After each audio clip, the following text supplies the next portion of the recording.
लेकिन रात्रि काल में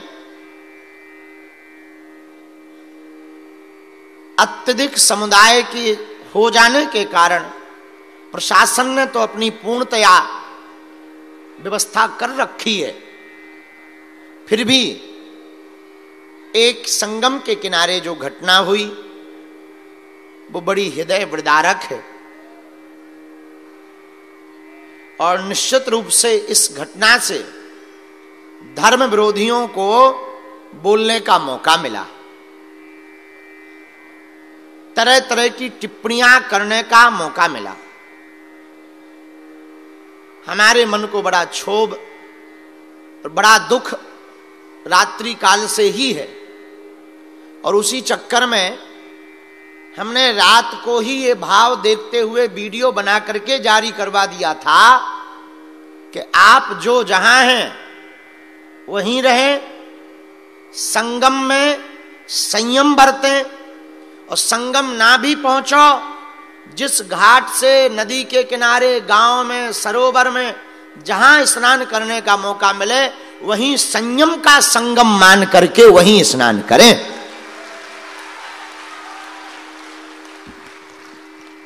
तो पूर्ववत कल हमने वीडियो के रात्रि काल में वीडियो के माध्यम से प्रार्थना कर दी थी, परंतु करोड़ों की संख्या में आए श्रद्धालु संगम पर पहुंचे और एक हृदय विदारक घटना हुई, जिससे कई लोगों के परिवार में बिखराव उत्पन्न हुआ। उस दुख को उसके परिवार वालों के अलावा कोई दूसरा नहीं समझ सकता। हम तो अपने आराध्य श्री हनुमान जी के चरणों में प्रार्थना कर रहे, पूरे परिवार को बल मिले, और जिनको चोटें आई हैं, हमारे सन्यासी बाबा सबकी अर्जी लगाते हैं। हम सन्यासी बाबा के चरणों में अर्जी लगा रहे कि वो जल्दी से स्वस्थ होकर के अपने परिवार के साथ घर चले जाएं, ताकि उनके घर पर खुशी का दीप जल सके। और आने वाले श्रद्धालुओं को हम एक प्रार्थना और करेंगे। महाकुंभ का पर्व 1 महीना चलना है, तो जरूरी नहीं है एक ही दिन में एक ही समय पे सब लोग डुबकी लगाएं। महीने भर का उत्सव है, अन्य दिनों में आ जाओ जब भीड़ कम होवे, तो आना भी हो जाएगा, डुबकी भी लगा पाएंगे। और देखो, तन बचेगा तभी तो धर्म बचेगा, शरीर रहेगा तभी तो धर्म रहेगा, और शरीर ही नहीं रहेगा तो धर्म का क्या मतलब है? तन रहेगा तो धर्म रहेगा, धर्म रहेगा तो देश रहेगा, और देश रहेगा तो भारत विश्व गुरु बनेगा। पर आज हमने एक बड़ी उदारता देखी। 1954 में आजादी के बाद पहला कुंभ विस्तार पूर्वक इसी जगह पर हुआ था, सन 1954 में। उसके बाद, उसके पहले से लगातार हो रहा, पर संकुचित व्यवस्था में होता रहा।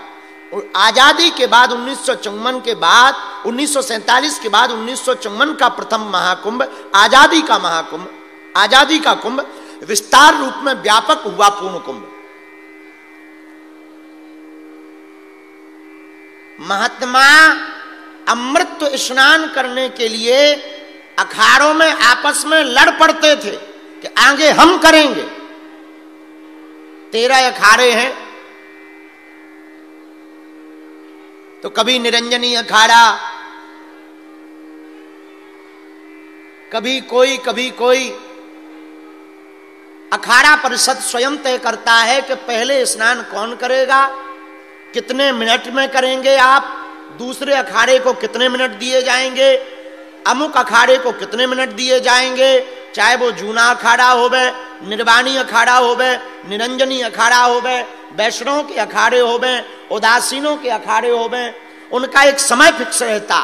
आज पहली बार भारत में इन अखाड़ा परिषद के महापुरुष संतों ने, सभी अखाड़ों ने इतनी उदारता दिखाई है कि हम भक्तों की रक्षा के लिए उन्होंने प्रातः काल घोषणा कर दी कि हम स्नान शाम को करेंगे, पहले आने वाले श्रद्धालु स्नान करेंगे।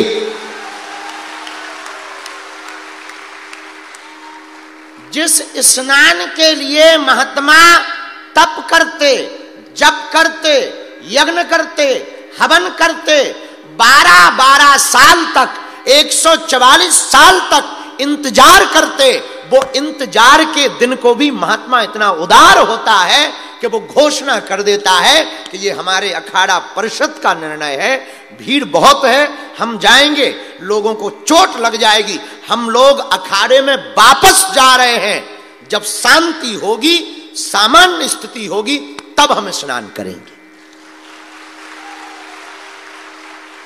ये केवल भारत का साधु कर सकता है और कोई नहीं कर सकता, ये केवल सनातन धर्मावलंबी महापुरुष कर सकते हैं। तो आज हमने वो देखा, हमको तो पूरी रात नींद नहीं आई, सुबह 8 बजे तक बैठे रहे और बार बार वही चिंता, जो जगत भगत हमारे प्रिय हैं, हमने रात को बहुत लोगों को फोन भी लगाया और पूछा परिस्थितियों के बारे में, स्थितियों के बारे में, अर्जी भी लगाई। आप लोगों से यही कहना है कि हम लोगों को, हम अक्सर एक बात बोलते हैं, हम कथा तो सुनाएंगे पर एक बात बोल दें, हम अक्सर अपने शिष्यों को एक बात बोलते हैं, बेटा हमसे या हमारे किसी परिकर से आज के समय में एक छोटी सी भी भूल हो जाएगी तो 100 सालों तक कोई महात्माओं पर भरोसा नहीं करेगा।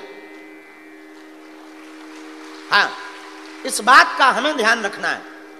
उसी प्रकार हम आपसे प्रार्थना करना चाह रहे, आप हमारे अपने हैं, जितने भी लोग महाकुंभ में आ रहे हैं, भैया बड़ी सावधानी पूर्वक प्रशासन के निर्देशों का पालन करते हुए स्नान करो, क्योंकि अगर कोई भी घटना होगी तो कुछ धर्म विरोधी मुंह ताके हुए बैठे और वो घटना पर और मरने पर ही राजनीति करेंगे, क्योंकि कुछ गंदे लोग 100 पर ही राजनीति करते हैं, जो घोर निंदनीय है। ऐसी राजनीति दुत्कार योग्य है, स्वीकार योग्य नहीं है। जो 100 पर राजनीति करे, अरे राजनीति ना 100 पर होती है न स्यू पर होती है, राजनीति तो केवल और केवल नीति पर होती है, सत्य पर होती है और देश हित पर होती है। तो बहुत धर्म के विरोधी जो हैं मुंह ताके हुए बैठे हैं, तो हम लोगों को बड़ा सावधान रहना है। यहीं से हम सब बालाजी के चरणों में अर्जी लगा रहे हैं। अंततो गत्वा हमने ये निर्णय लिया है, कल संत सम्मेलन के पहले गुरुदेव की आज्ञा लेकर सब महात्मा आए हैं, तो कोई अपना कर्तव्य दिखा रहा, कोई अपना तपबल दिखा रहा, कोई अपना चमीटा दिखा रहा, कोई अपने जटाओं को दिखा रहा, कोई महापुरुष अपनी भस्म को दिखा रहा। अब हमारे पास दिखावे यहां हलवा ही नहीं है, ना जटाएं हैं न चमीटा है, एक मुगदर है सो वो कई बार दिखा दो हमने। तो हम सोचते रहे कि हम क्या करें, महाकुंभ में जाते ही इसीलिए हैं। हमने पर गुरुजी की आज्ञा ली और तो सब ठीक है, हम अपनो दरबार दिखावी।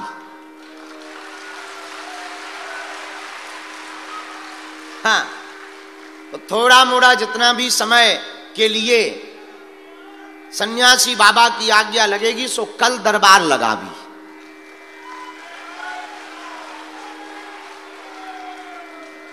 दो चार 5-10 अर्जी जितनी लगेंगी उतनी ही स्वीकार हो जाएं, जितनों का भला होवे उतना ही बढ़िया है। तो कल कथा भी नहीं है, एक आध घंटा के लिए दरबार लगाकर संतों को प्रणाम करके आप लोगों की वो रात की हमने तपस्या देखी जो महाराज जी हमें आके बता रहे कि यहीं लेट जाते हो आप लोग, हमें बड़ा कष्ट होता है। धन्य है आपका धैर्य, धन्य है आपकी भक्ति। हम तो यही कह रहे जितने कथा में बैठे हैं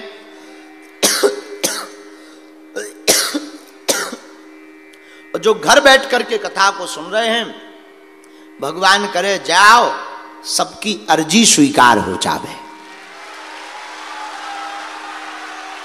जाओ जितने लोग आए हैं तुम्हारी खाली झोली भर जावे, और जाओ तुम जीवन भर के लिए हनुमान जी के हो जाओ और तुम्हारे बागेश्वर बालाजी हो जावे। और जाओ जब जब संकट आवे तुम्हारे बगल में हमारे सन्यासी बाबा की सेना खड़ी नजर आवे। जाओ तुम जीवन भर बागेश्वर बालाजी के रहो और बालाजी तुम्हारे रहे। आज की कथा हम लोग प्रारंभ कर रहे हैं। एक बात और हम फिर भूल जाएंगे, हम पहले ही चूकी हुआ है। यहां बगल में एक जगह है मेजा, मेजा में के पास में एक गांव है कुंवरपट्टी, वहां हमारे श्री राजू शुक्ला जी बैठे हैं। आप सदा इस क्षेत्र में सनातन और हिंदुत्व के लिए कार्य करते हैं। पिछली बार भी हम इन्हीं के कारण इनके गांव में शीतला माई को प्रणाम करने गए थे। यहां भी इस बार आने से पहले हम प्रणाम करने शीतला माई के चरणों में प्रणाम करने इनके गांव गए। तो इस बार इन्होंने बागेश्वर धाम की तर्ज पर बागेश्वर धाम के संकल्पों को देखते हुए पिछली बार किया था, इस साल पुनः 51 दीनहीन मातृ पितृहीन गरीब बेटियों का विवाह 6 फरवरी को करवाने का संकल्प लिया है। जो विवाह कुंवरपट्टी में शीतला माता महोत्सव में करवाएंगे, अपने गांव में अपने मंदिर पर करवाएंगे, और हमारे लिए आने का कहा है। तो व्यस्तता हमारी बहुत रहनी है क्योंकि बागेश्वर धाम पर उत्सव बड़ा है, सो हम पहुंच तो नहीं पाएंगे, पर वीडियो के माध्यम से डिजिटल आशीर्वाद दे देंगे। आजकल डिजिटल मीटिंग हो जाती है, डिजिटल जो है चर्चा हो जाती है, तो हमने भी अब सोच लिया कि अब हम डिजिटल आशीर्वाद बांटेंगे। डाटा का भी सदुपयोग हो जाएगा और हमारे आने जाने का समय भी बच जाएगा। और आजकल का बताएं, बुढ़ापे को शरीर है हमारा, तो बड़े थक जाते हैं, ज्यादा देर बैठो, ज्यादा अब रात भर जगाऊ और ना काऊ मना कर सकत। अभी जब हम चले आ रहे थे एक बहन जी मिल गई, बोले वाह गजब को भैया है। हमने कहा क्या हुआ? बोले तुम्हारी बहन 4 घंटा से इंतजार कर रही, तुम्हें शर्म नहीं आई? ऐसी बोली बिल्कुल मुंह पे। महाराज जी साथ में थे और रोने लगी। हमें बड़ी हंसी आई। हमने उनके सिर पे हाथ रख के कहा बहन जी हम सो रहे थे। वो बोले सो क्या हुआ, मैं बाहर बैठी थी। अब उन्हें को बतावे कि हम 8 बजे ही सोवे गए, पर उनका नाराज होना जायज है, क्योंकि स्वाभाविक रूप से झंझट तो हमने ही पाले हैं, तो झंझट झेलने ही हमको पड़ेंगे। तो शरीर बुढ़ापे का है, इसलिए शुक्ला जी हम यहीं से आशीर्वाद दे रहे हो, वीडियो कॉल से जुड़ जाएंगे। आप बहुत अच्छा काम कर रहे हो कि गरीब बेटियों का घर बसवा रहे हो। भगवान करे तुम आओ तो बसई गौ है। गरीब बेटियों का तुम घर बसवा रहे हो, तुम आओ तो बसई गौ है, हम आओ और बस जाए।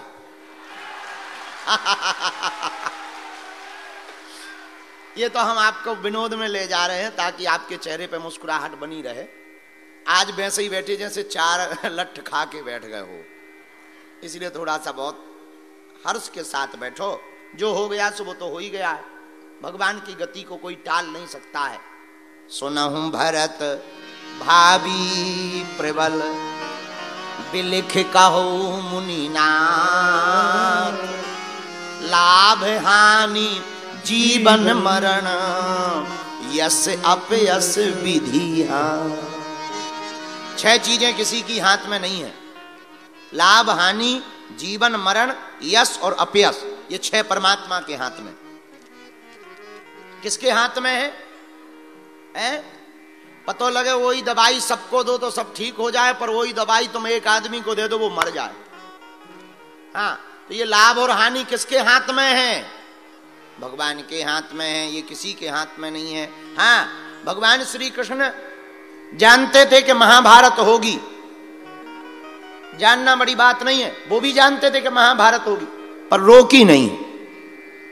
रोकने का प्रयत्न किया, पर क्या महाभारत रुकी? तो जानना अलग विषय है, प्रयत्न करना अलग विषय है, टालना अलग विषय। अब प्रश्न उठता है, क्या कोई टाल सकता है विधि के लेख को? हाँ, एक टाल सकते हैं, जो लिखा है वो होगा, पर क्या कोई टाल सकता? हाँ, एक टाल सकते हैं। भाभी मेट सकहीं त्रिपुरारी, श्री राम जय राम जय जय राम। भाग्य के लिखे को टालने का काम भगवान भूत भावन महादेव भोलेनाथ का है। हाँ, जो भाग्य के लिखे को मिटा सकते, और कोई नहीं मिटा सकता, केवल शंकर जी मिटा सकते। अच्छा, शंकर जी मिटा सकते हैं, फिर महाराज जी आप हनुमान जी की पूजा क्यों बता रहे हो? शंकर जी की ही करवाओ, ठटरी के बारे। अरे, भाग्य के लिखे को मिटाने का काम शंकर जी का है, पर हम हनुमान जी की कथा इसलिए सुना रहे हैं, शंकर सुवन के श्री नंदन, शंकर सुवन के श्री नंदन, तेज प्रताप महाजग नंदन, तेज प्रताप महाजग नंदन। भाग्य के लिखे को मिटाने का काम भोले बाबा का है, पर हनुमान जी भी कौन है? शंकर स्वयं केसरी। हमारे गुरुजी कहते हैं शंकर सुवन नहीं, शंकर स्वयं केसरी नंदन। तो भाग्य के लिखे का मिटाने का काम शंकर जी का है।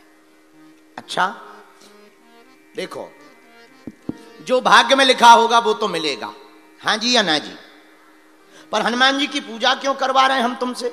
अरे, जो भाग्य में लिखा है वो तो मिलना ही है, पर तुम हनुमान जी की भक्ति करोगे तो जो नहीं भी लिखा है वो भी प्राप्त हो जाएगा। आहा, एक बार ब्रह्मा जी गए शंकर जी के पास में, मुंह लटकाए ब्रह्मा जी, पार्वती जी बैठी। क्या बात है, आज वैसे टेंशन में लग रहा है, पेट खराब है क्या? नहीं नहीं नहीं, खराब कुछ भी नहीं है, बेकार है सब। क्या बेकार? मुंह क्यों लटकाए? अरे, आप तो ब्रह्मदेव हो, अगर आप ही मुंह लटकाए रहोगे, ऐसे टेंशन में रहोगे, तो फिर अटेंशन में कौन रहेगा? आप टेंशन में मत रहो, कारण बताओ। पार्वती जी से ब्रह्मा जी बोले, हम हैरान हैं। किससे? परेशान हैं। किससे? ब्रह्मा जी बोले, तुम्हारे हस्बैंड से, आपके पति से हैरान है हम, आपके स्वामी जी से हैरान है। पार्वती जी बोली, हमारे स्वामी जी ने क्या किया? इतने सीधे साधे हैं, इसलिए इनका नाम ही भोले बाबा है। बोली, इसी चक्कर में तो हैरान है, भोले हैं इसलिए तो हैरान है। क्या बात से हैरान हो? ब्रह्मा जी बोले, माता, हम भाग्य लिख लिख के हैरान हैं। हम लिख देते हैं कि इसके भाग्य में संतान नहीं है, और हम लिख देते हैं कि संतान नहीं होगी, लेकिन कोई इनकी पूजा करता है जी, खुश हो जाते हैं।